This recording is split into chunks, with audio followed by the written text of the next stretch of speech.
Yeah, speaking of people who ran through a brick wall or what they are trying to make it out to be, but we know there's dedicated Trump supporters out there, but we are on a day after the anniversary of the worst day in American history, January 6th, 2021, when we had a violent insurrection to violently take out Joe Biden and force Donald Trump back into office.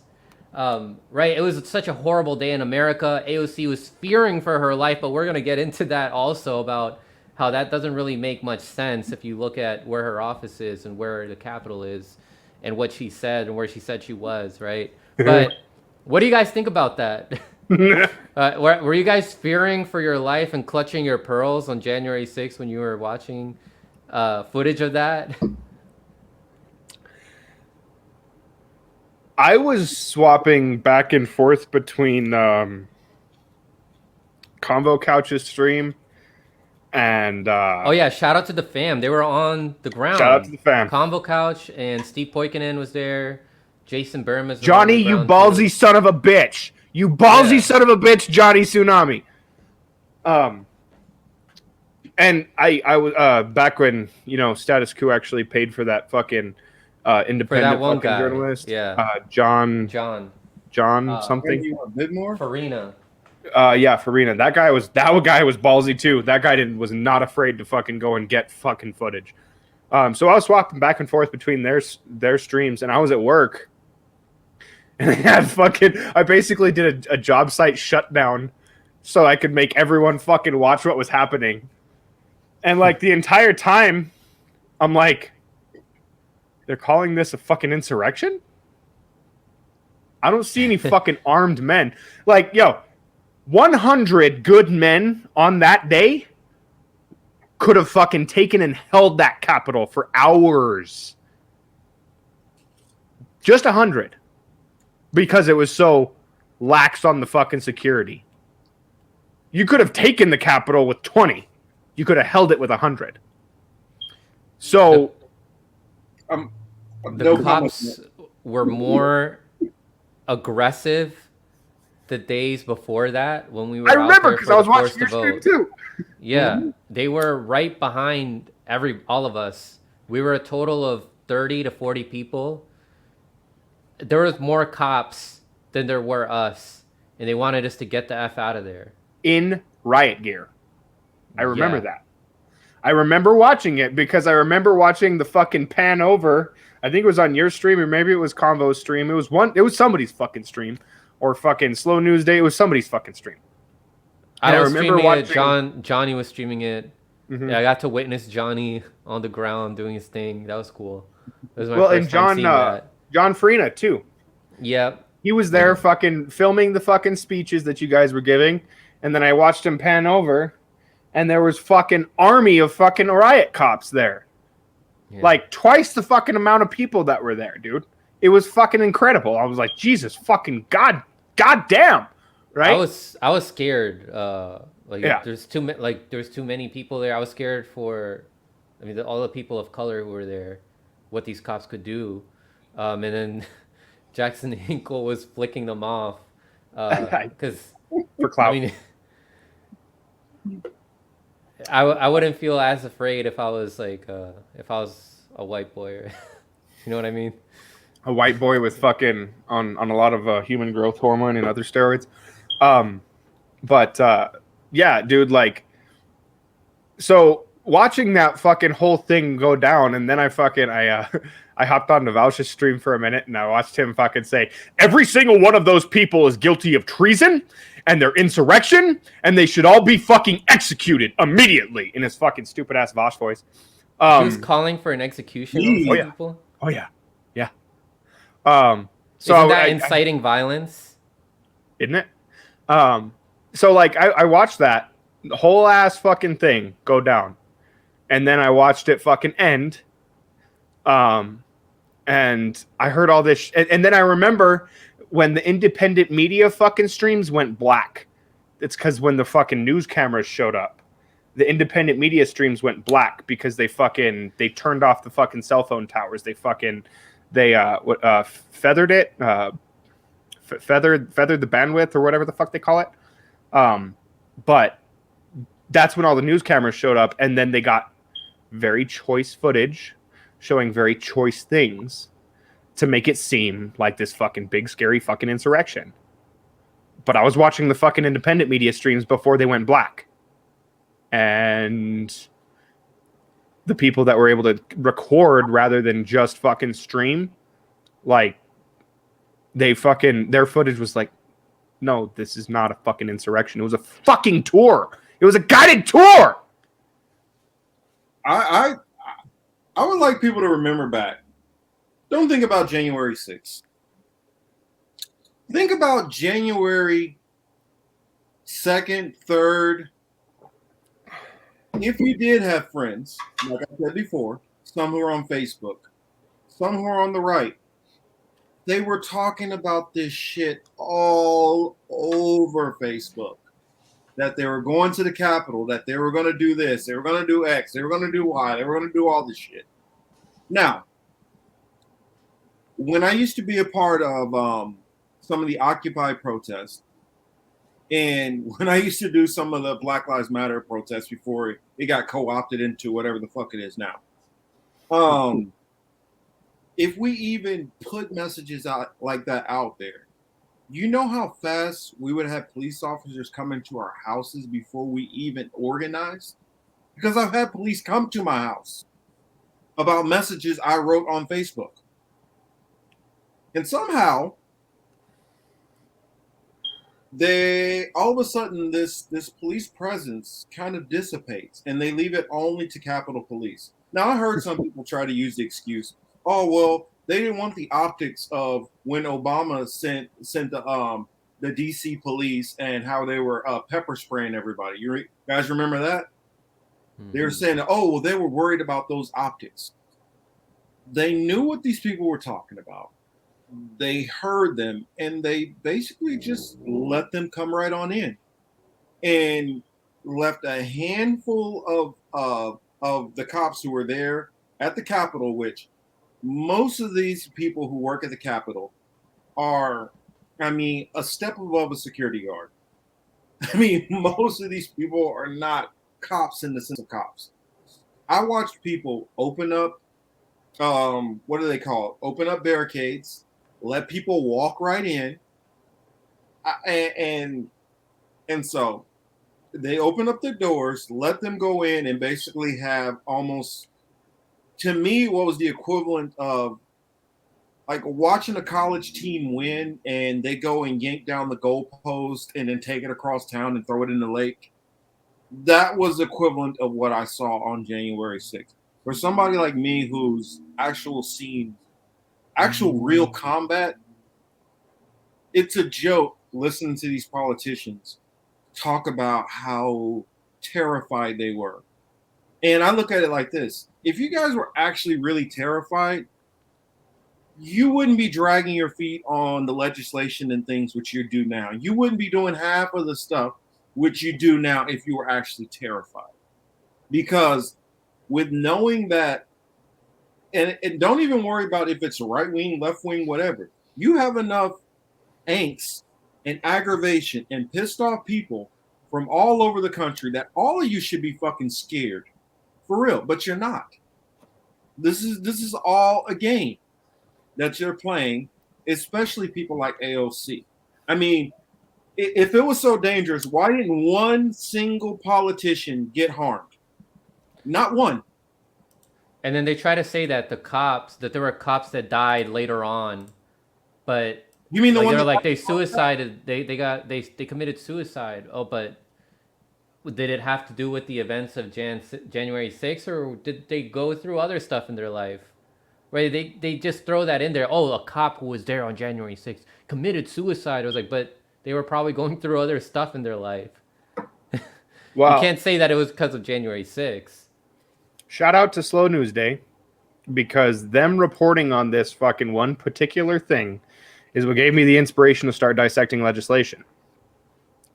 In the omnibus spending bill that passed in late December, that gave you that bullshit $600 check, in there was about $10 million or $100 million, sorry, $100 million to fix the damage at the Capitol grounds that hadn't happened yet 2 weeks before January 6th. So I went and found that. I'm like, that can't be fucking possibly fucking real. And I went and found it, and I'm like, holy shit, there it fucking is. I used to have the page number memorized. But, you know, many years of drug use and fucking being an old man, grumpy. I can't remember. You gotta look it, back but, and point that out to people more. Yeah. I would fucking if I still knew the fucking number of the fucking the bill and the fucking I had the bill memorized and the page number memorized. It was $100 million to fucking do repairs on the Capitol grounds that hadn't been damaged yet. So there was that, and then January 5th, freshman Congresswoman Cori Bush comes out with some legislation to expel I remember that members from Congress for their insurrection activities or whatever the fuck the day before it happened. And then here's the one that really kicked me in the fucking dick, because I heard a lot of fucking things about how, oh, it was Trump. He didn't fucking give the backup, and it was Trump. So I looked through what the fucking chain of command is, and I looked through I looked through basically who holds the fucking keys to that kingdom. And it turns out that the National Guard for the Capitol and DC, not just the Capitol, but DC as a whole, because it's the District of Columbia, as well as the Capitol Police and the fucking DC Police, are all under the jurisdiction of one person, the Speaker of the House. right. Not Trump. Trump had zero to do with fucking not sending fucking police or whatever the fuck. Mm-hmm. It was all resting in the fucking hands of the Speaker of the fucking House. And the reason why it's like that is it's fucking spelled out quite clearly. It was spelled out like that in the fucking Constitution on purpose, that the District of Columbia will be in the will be under the control of the Speaker of the House, so that a coup could not fucking happen. So anyone that said it was Trumpity Trump trumpeted Trump hasn't done their fucking homework. Well, and not only that, the Speaker of the House received request for bolstered security 3 times in the week leading up to the January 6th fucking incident, and denied that request 3 fucking times, when just a couple of days earlier, this man on stream here and the other fucking people in the fam had more security against them with a handful of people. Tell me it's not a fucking psyop. Well, another thing you should add in there is people should understand how this works, because didn't they impeach Trump right before this? And people like Rachel Maddow were talking about how Pelosi was going to have the Capitol Police arrest him. She was saying that? Rachel Maddow? Yes. They're going to forcibly take Trump out since he's refusing to accept the election results. No. Way before that. Oh, before that? Oh, because when she was fear-mongering about Russia? Yeah, with the Russiagate stuff, they were like, yeah, and I can't wait for when he's convicted that Pelosi will send the Capitol Police over to arrest him. And she said Pelosi will send the Capitol Police. Well, here's another thing. Remember, they kept talking about, well, why won't these people answer their subpoenas? Well, if it was me, I would just have Pelosi go over there and have them arrested. Right. Because Pelosi could have easily, like when Roger Stone decided, oh, well, I don't know if I want to approach. They could have literally sent them to go and get them, arrest them, hold them in contempt, basically, and then force them, compel them to testify. And they talked about, oh, well, Pelosi has the power to do this. Pelosi has the power to do this. So this was known at least a year of time, where shitlibs should know this, because they talked about this with Russiagate. And I want to remind people that in the Capitol, like when AOC and Cori Bush did their grandstandings, their fake protests with their what's it called? Um, what do you call people who I'm brain farting here? What do you call people who like work for free but they're in college? Intern. Yeah, they're interns, right at the Capitol. Nancy Pelosi gave the police permission to be there and to not arrest anybody there. Mm-hmm. So yeah, I mean, she has the power to allow protests to happen in DC, like when or to choose when the police should crack down on certain protesters. Um, Guys, I want to show you guys some of the speeches or some of the things that Joe Biden said in his speeches. Oh man, I lost Let that me say one. this real quick before you do that. Think Yeah. about. Remember when Trump wanted to have his photo op in front of the church? He didn't have Capitol Police. He didn't have DC Police. Who did Trump have to get to escort him over? Think about it. It was DHS. He had to get National Guard because Commander in Chief can handle the military. He doesn't have control over civilian entities to do that. The commander in chief actually is explicitly excluded from control of National Guard in DC.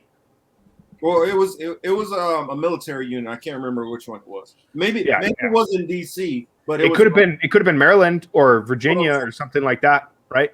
Baltimore or some shit like that. I'm not sure exactly which unit they were from, but yeah, they were definitely from the Army.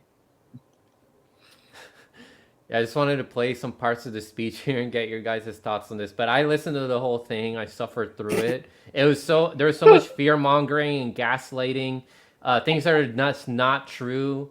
Trying to tell, he was pandering to the Democrats pretty much, saying that, oh, they're trying to say that you guys voting, that's an act of terrorism. But here is somebody. Dude, did he have a stroke? What is wrong with the left side of his face? I don't know. I didn't even notice that. This man ain't gonna last that long. 2024, my ass. Dude, he's talking out of the right side of his mouth and his left eye is sagging. Oh my gosh. I gotta look into that more. But this guy here is saying excellent speech by President Joe Biden. The voters decided in November 2020. Yeah, that's what he said. The voters decided in November 2020, and they made the right choice. But yeah, let's listen to that. Finally, the third big lie being told by a former president and his supporters is that the mob who sought to impose their will through violence are the nation's true patriots. Is that what you thought?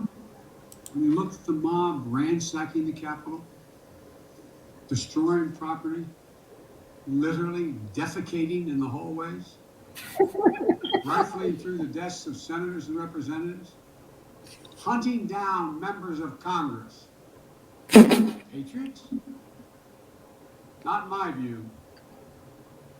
To me, the true patriots were the more than 150 Americans who peacefully expressed their vote at the ballot box. The election workers who protected the integrity of the vote. And the heroes who defended this Capitol. You can't love your country only when you win.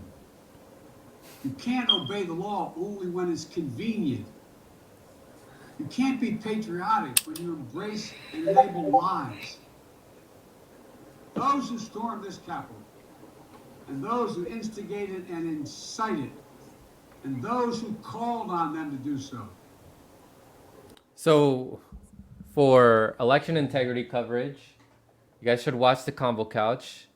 But the guys here also have some knowledge on just how secure our elections are, right? We have such secure elections here in the U.S. They're privately owned. We've covered it here on this show. One of the first interviews I ever did with Nico, we went over how unsecure our elections are. We don't even know if our votes actually count, right? There is some there is some reason there for people to protest for election integrity. I don't know about the way in which these Trump fans did it, but he's exaggerating the events of what happened. As we stated, the only person that got hurt that day or that died that day was somebody who got shot by the cops, Ashley Babbitt. Is there anybody else who got hurt? And what are you guys' thoughts on the speech? It was one other guy. He got hit with a pole, but he was fine. And, oh, wait a minute. That's the one who got attacked with a pole and then had a heart attack. And then he died from the heart attack. I mean, I could go into election integrity stuff, and I'll let you guys go into. But what jumped out at me the most at what he was saying is, does he forget how this nation became a nation? I mean, I'm not even talking about them stealing the nation, because that goes into Kamala's speech where she talks about these most important dates. Like for me, 1492 is pretty important. About 1619. We can go through a lot of dates that are pretty significant to me. But I don't know. Correct me if I'm wrong, but does it say if the people feel they're not being represented properly, they have the right to dissolve the government, correct? I think it says something like that in there. Does it specify how? Doesn't specify how. And so if you started off this nation with violence, like fighting against the British, and now, well, don't fight against me. It almost sounded, to me, it sounded more like a guy doing, I won, so shut up and take it, doing a victory lap. I won, just shut up and accept that I won. Why are you, I mean, as far as I understood, I thought that what's written in the Constitution, that the people have the right to take down, to do whatever they want to. If they want to dissolve the government, they want to dissolve the government. It doesn't specify how you're supposed to do it. It doesn't say you can't do it by literally just going to tear the whole damn thing down. And you guys can put that on the founding forefathers for not making it explicitly clear that, no, you need to do it by voting or this and that and whatever. But I just find it hypocritical that start off the nation by literally having insurrections against Great Britain and then feel like, so pearl clutching when people start doing some of those same behaviors. A nation founded on violence is now freaked out about violence. I would like to actually bring up a date myself. August 29th, 1786. That was the day of Shays' Rebellion. A lot of people don't know this, but the continental United States was continental states that were united under the Articles of Confederacy. Now, Daniel Shays, was a man who fought in the Revolutionary War against the Crown for liberty, freedom from tyranny. And he returned back to his farm in Massachusetts to find a foreclosure notice from a bank. And him and a bunch of other Revolutionary War heroes said, I don't give a fuck about your goddamn bank. I don't give a fuck about your fucking foreclosure. I just fought with blood to make this country. You're not taking my farm.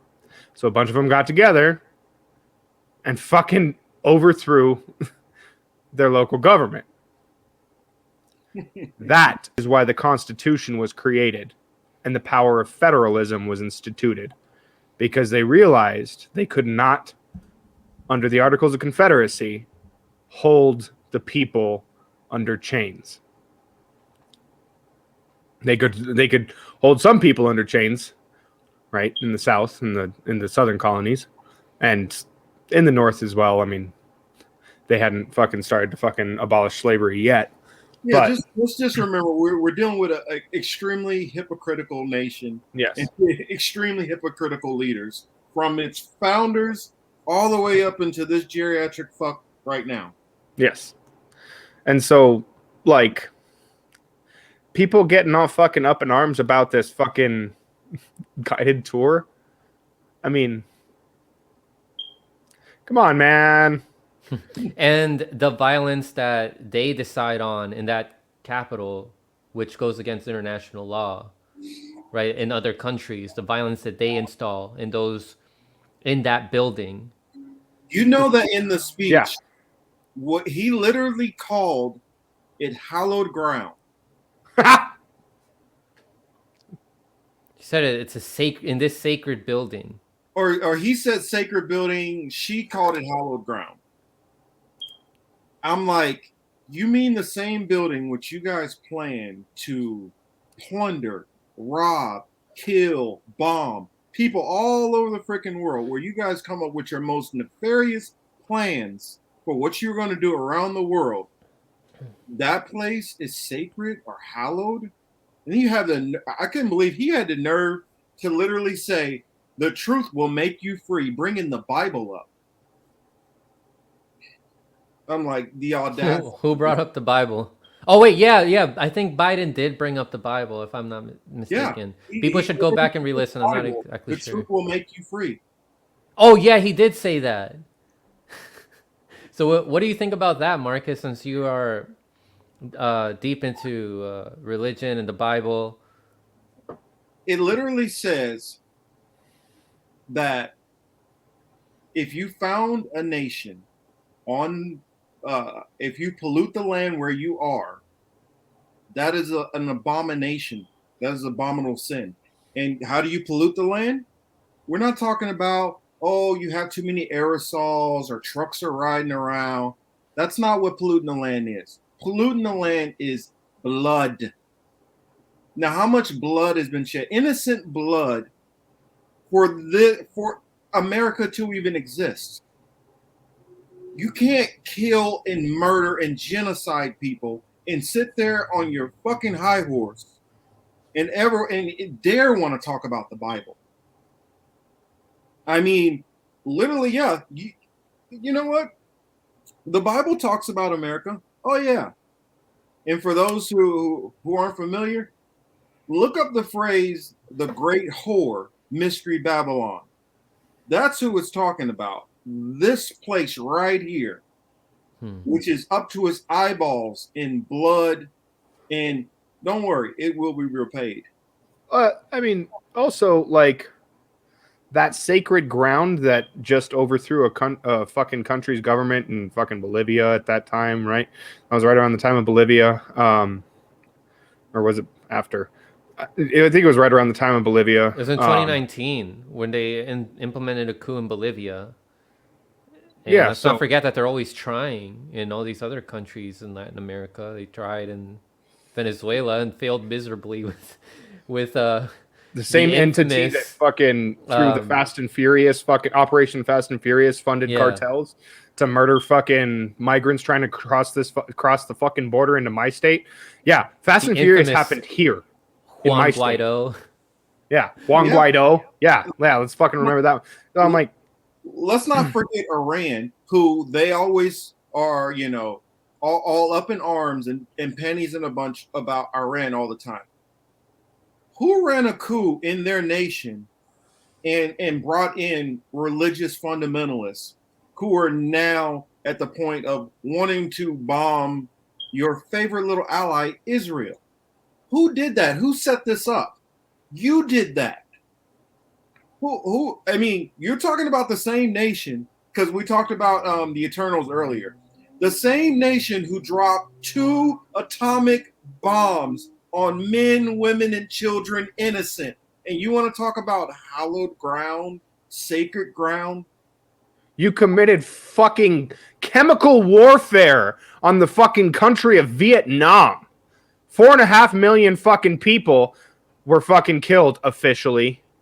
Only 2 million of those officially were combatants.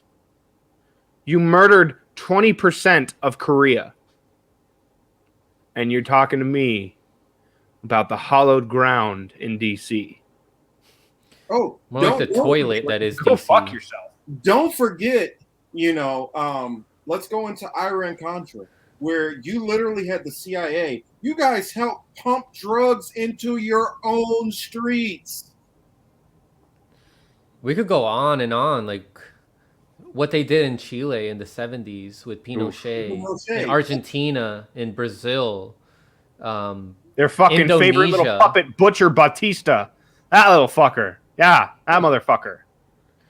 I want to give a shout out to Glenn Combs again for the super rate. Thank you very much. Said, believe me, I understand a lot of people who just are so blinded by CNN to talk about the boomers and their money in the bank. They just don't get it, and they don't want to get it. F those people, more worried about their bankroll than their children. These people are myopic. Unfortunately, a lot of people in this country are very short-sighted. They don't think long-term. But if we keep electing these people over and over again, they're just going to keep doing the bidding of the people who are actually in charge, ruining this country even further as they enrich themselves, and we get further and further enslaved to the point in which we will own nothing. But we will be happy, according to the World Economic Forum. We will be happy not owning anything.